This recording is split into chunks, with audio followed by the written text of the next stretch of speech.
But sir जैसे drugs हो गए और मतलब weed हो गया या कोई भी कोक ऐसा कुछ आइटम हो गया, तो इस चीज को डिटेक्ट करने के लिए स्पेशली कुछ इंस्ट्रूमेंट्स हैं या फिर ये सर्च करके ही आप कर सकते देखो हो? बहुत सारे तरीके होते हैं स्कैनर्स। आप अगर आप भी फॉरेन आपने ट्रैवल किया होगा, आप जब इंडिया आते हो तो मशीन्स होती हैं, एक्सरे मशीन्स होती हैं, स्कैन होता है, उसमें बैगेज डलता है, वो स्कैन होता है, तो हमें पता चल जाता है, उस स्क्रीन पे इमेजेस आ जाती है। हमें इतना एक्सपीरियंस है, इतनी ट्रेनिंग है कि हमें इमेज से पता चल जाता है कि इसके अंदर क्या चीज़ है।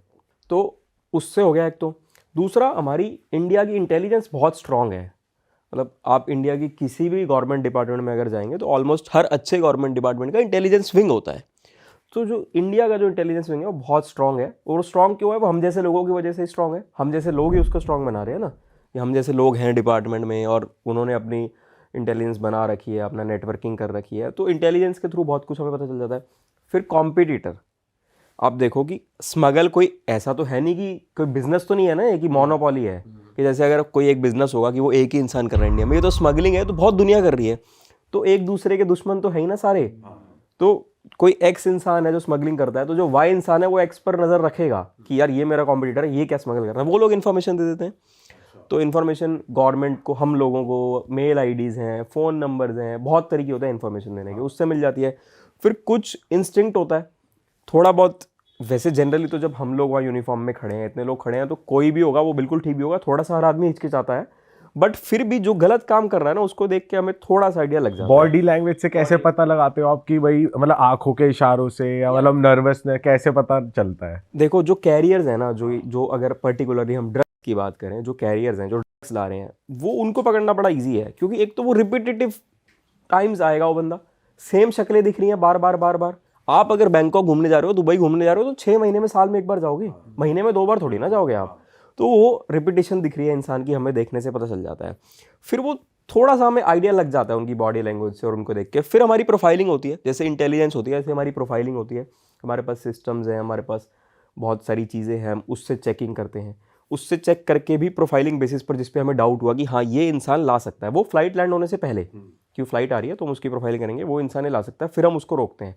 उसमें काफ़ी हद तक हम जिन जिनको प्रोफाइलिंग बेसिस पर पकड़ते हैं, काफ़ी हद तक लोगों के पास निकल आता तो है। सबकी डिटेल्स आ जाती है आपको कि कौन जो भी आ रहे हैं फ्लाइट में? हाँ हाँ बिल्कुल बिल्कुल। देखो आप कभी भी इंडिया से बाहर फ्लाई करेंगे तो तब भी आपकी डिटेल्स आएंगी हमारे पास, कस्टम्स डिपार्टमेंट के पास डिटेल्स आएंगी कि ये पैसेंजर इंडिया से बाहर फ्लाई कर रहा है। क्योंकि हम सिर्फ इंडिया आने वालों को नहीं पकड़ रहे, हम इंडिया से जाने वालों को भी पकड़ रहे हैं। इंडिया आने वालों को ज़्यादा पकड़ रहे हैं क्योंकि वो लोग स्मगलिंग कर रहे हैं, बट इंडिया से बाहर भी जो लोग जा रहे हैं उसमें भी बहुत सारे लोग हैं जो करेंसी ले जाते हैं बहुत ज़्यादा, वो भी अलाउड नहीं है। जो मेडिसिन ले जा रहे हैं कॉमर्शियल क्वांटिटी में, वो भी अलाउड नहीं है। तो हम दोनों बोथ फेस पकड़ते हैं, डिपार्चर पर भी, अराइवल पर भी। तो हमारे पास डिपार्चर की भी डिटेल्स हैं, कौन कौन जा रहा है, कहाँ कहाँ जा रहा है, अराइवल की भी डिटेल्स है, कौन कौन और जा रहा सर इंडियंस को जैसे यूजुअली पता है कि भाई क्या रूल्स है, क्या ले जाना है क्या नहीं ले जाना, बट जो लोग फॉरेनर्स जो आ रहे हैं बाहर से, उनके देश में वीड अलाउड होता है या कुछ जैसे चीज़ें अलाउड हैं, तो उनको पता नहीं होता, तो ऐसा होता है कि वो ले आते हैं और फिर उनके साथ क्या होता है। है या हाँ, वो मैं कैसे वो भी छूटते हैं? आपको एक बड़ा इंटरेस्टिंग सा एग्जांपल बताता हूँ। बट मुझे ऐसा लगता है कि अगर आप किसी भी कंट्री में जा रहे हो तो आपको वहाँ के रूल्स तो पता होने ही चाहिए ना। अब आप किसी भी कंट्री में जाके क्राइम करके ये तो नहीं कह सकते ना कि मुझे नहीं पता था यहाँ के रूल्स। अब कोई बाहर का आगे इंडिया में कोई ऐसा क्राइम कर दे और वो ये बोल दे कि मुझे तो पता नहीं था यहाँ का रूल, तो वो तो जस्टिफाइड है ही नहीं। तो ये तो एक्सपेक्टेड होना चाहिए कि अगर आप कहीं आ रहे हो या जा रहे हो तो आपको वहाँ के रूल्स और लॉस पता होने चाहिए, और जनरली पता भी होते हैं।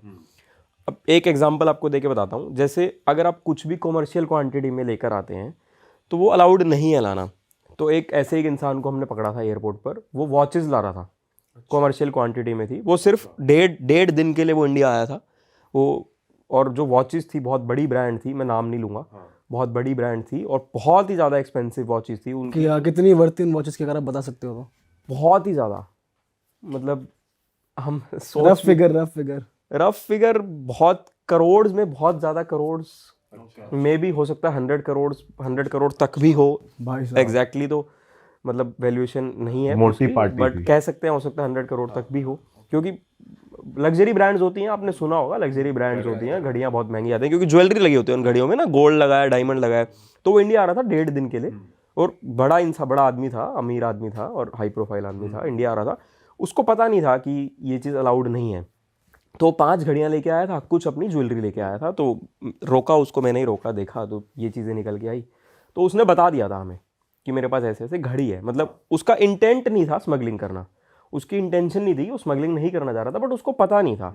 फिर हमने देखा, चेकिंग करी तो यार देखा कि 1.5 दिन के लिए अगर आप आ रहे हो तो 1.5 दिन में चलो 1 घड़ी 2 घड़ी, 1 घड़ी 2 घड़ी तक अलाउड है, बट अब 1.5 दिन में 5 घड़ियां क्या किस लिए ला रहे हैं आप? क्या हर घंटे थोड़ी ना घड़ी चेंज करके पहनोगे, या हर घंटे थोड़ी ना ज्वेलरी चेंज करके पहनोगे? तो जो घड़ी उसने पहनी थी वो तो ठीक है, कोई दिक्कत नहीं है। बाकी और जो चीज़ें थी, जैसे जो आपका क्वेश्चन था, मैं उसका जवाब दे रहा हूँ कि रूल्स नहीं पता थे। तो उसको रूल नहीं पता था, बट उसने जेन्युइनली आकर बता दिया कि मैं ये सामान ला रहा हूँ। तो जो फॉरेन नेशनल्स होते हैं उनके लिए री एक्सपोर्ट नाम की भी चीज़ होती है, आप वो भी अलाउ कर सकते हो। सीनियर ऑफिसर्स के पास पावर होती है वो डिसीजन लेने की, वो डिसीजन लेके री एक्सपोर्ट। उस केस में क्या होगा कि अगर आप गलती से ले आए, आपको नहीं पता था कि आप इंडिया में नहीं ला सकते और आप बाहर के नेशनल हैं, जो इंडियन नेशनल है उसको तो पता ही होना चाहिए ना, वैसे तो बाहर वाले को भी पता होना चाहिए, बट नहीं पता, आप ले आए हैं, आप पकड़े गए हैं, आपने बता दिया खुद कि मैं ये लाया हूँ, हमने रोका, हमने चेक करा, तो हम अगर हम अलाउ करेंगे आपको इंडिया ले जाने के लिए तो उसके लिए आपको ड्यूटी पे करनी है। तो अब आप जाहिर सी बात है कि जो इतनी ज़्यादा वैल्यूएशन का सामान है तो उसमें ड्यूटी कितनी ज़्यादा लग जाएगी, बहुत ज़्यादा ड्यूटी लग जाएगी। तो आप पे करने में विलिंग नहीं है, तो री एक्सपोर्ट नाम की एक चीज़ होती है, वो हम अलाउ कर देते हैं। उसमें क्या होगा, आपका जो भी सामान है वो हम मतलब प्रॉपर सीज करके, प्रॉपर एयरपोर्ट पे जो वेयर हाउसेज होते हैं गवर्नमेंट डिपार्टमेंट्स, वहाँ पर आपका सामान रख दिया जाता है। फिर जब आप इंडिया से वापस ट्रैवल करेंगे तो आप उस सामान को ले सकते हैं, उसमें आपको कोई ड्यूटी पे नहीं करनी होती, बट कुछ थोड़ा सा रेंटल चार्जेस आप कह सकते हैं एक किस्म से वेयर हाउस का, जो रेंटल चार्जेस टाइप की, वो आपको पे करना है। तो वो छोटा सा अमाउंट होता है, कोई बहुत बड़ा अमाउंट नहीं होता। तो ये फॉरेन नेशनल्स के लिए है कि आप गलती से अगर ऐसा कुछ ले, आपको रूल नहीं पता था, आपने आकर डिक्लेयर कर दिया, क्योंकि एयरपोर्ट पर आप आए होगे, आपने देखा होगा ग्रीन चैनल होता है, एक रेड चैनल होता है। ग्रीन चैनल का मतलब ये होता है कि आप आए, ग्रीन चैनल मतलब green signal, red light green light होती है, ग्रीन लाइट ग्रीन सिग्नल, कि ग्रीन सिग्नल है, आप निकल गए, आपके पास कुछ भी नहीं था, आप निकल के जा रहे हो कि मैं बिल्कुल क्लियर हूँ, मेरे पास कुछ भी नहीं है। एक होता है रेड चैनल मतलब रेड सिग्नल, कि आप खुद आए वहाँ पर, आपने डिक्लेयर किया कि जी मैं ये सामान लेकर के आया हूँ, जो ड्यूटी बनती है मेरे से पे करवा लो। तो जो रेड चैनल पर आ रहा है, जनरली जो शरीफ इंसान होगा, जो अच्छा आदमी होगा कि भाई मेरे को रूल्स फॉलो करने हैं, वो खुद आएगा रेड चैनल पर कि मैं ज्वेलरी लाया हूँ बाहर से, या मैं बाहर से ज़्यादा क्वांटिटी में कपड़े ले आया, ज़्यादा क्वांटिटी में कुछ ले आया, तो वो डिक्लेयर कर देगा। बाकी जिनका इंटेंट स्मगलिंग है वो तो ग्रीन चैनल से निकलेंगे, तो हम ग्रीन चैनल पर खड़े होंगे उनको पकड़ने के लिए। अच्छा। तो वहाँ हमारी जो इंटेल है, हमारी जो इंटेलिजेंस है, या जो इंस्टिंक्ट है, या रैंडमली हम जो चेक करते हैं लोगों को, वो सब चीज़ें वहाँ पर काम आती है। सर जैसे हम जो प्रोसेस फॉलो करते हैं, कभी इंटरनेशनली हम आए तो हम जब आते हैं तो हम अपना इमिग्रेशन कराते हैं, बैगेज कलेक्ट करा बेल्ट से, और हम बाहर निकलते हैं। बाय चांस किसी ने हमें कहा कि आप बैग स्क्रीन करा दो, तो बैग स्क्रीन हो जाता है, नहीं तो वो भी मोस्टली नहीं होता। मेरे साथ एक बार हुआ होगा कि कभी हुआ है, नहीं तो नहीं हुआ है।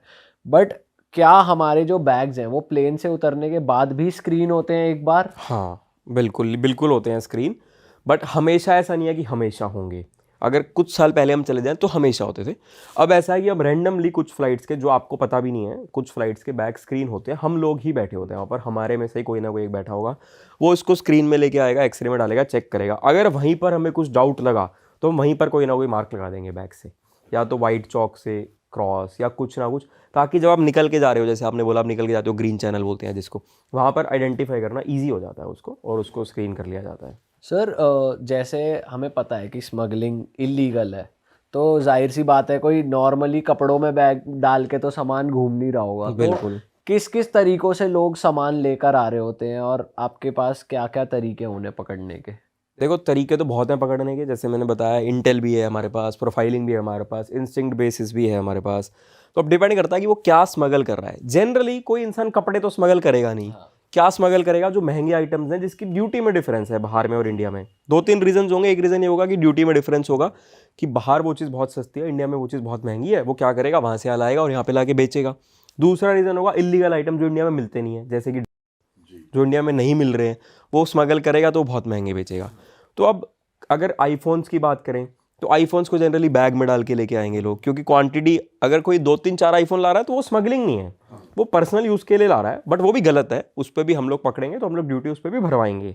स्मगलिंग नहीं है। बट अगर कोई बहुत क्वांटिटी में 50 आईफोन, 100 आईफोन, 150 आईफोन ला रहा है तो वो तो जाहिर सी बात है इतने स्मगलिंग पकड़े हैं ही है। आपने कभी? बिल्कुल पकड़े जाते हैं। 50-100 आईफोन? 100-150 आईफोन लोग जिनका मोटिव ही स्मगलिंग करना है वो लाएंगे, वो पकड़े भी जाते हैं।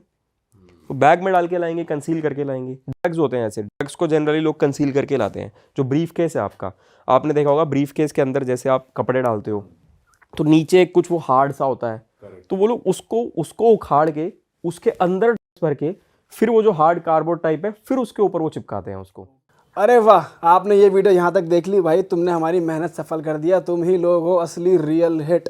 और अगर आपको बहुत मजा आ रहा है ऐसी क्लिप्स में, ऐसी वीडियोस में, तो फटाफट जाइए प्लेलिस्ट पे बिंज वॉच कीजिए और सारी वीडियोस देख डालो और मौज काटो। That is it. हम मिलेंगे नए पॉडकास्ट में, नए क्लिप में। Till then bye bye, see you, take care, do subscribe.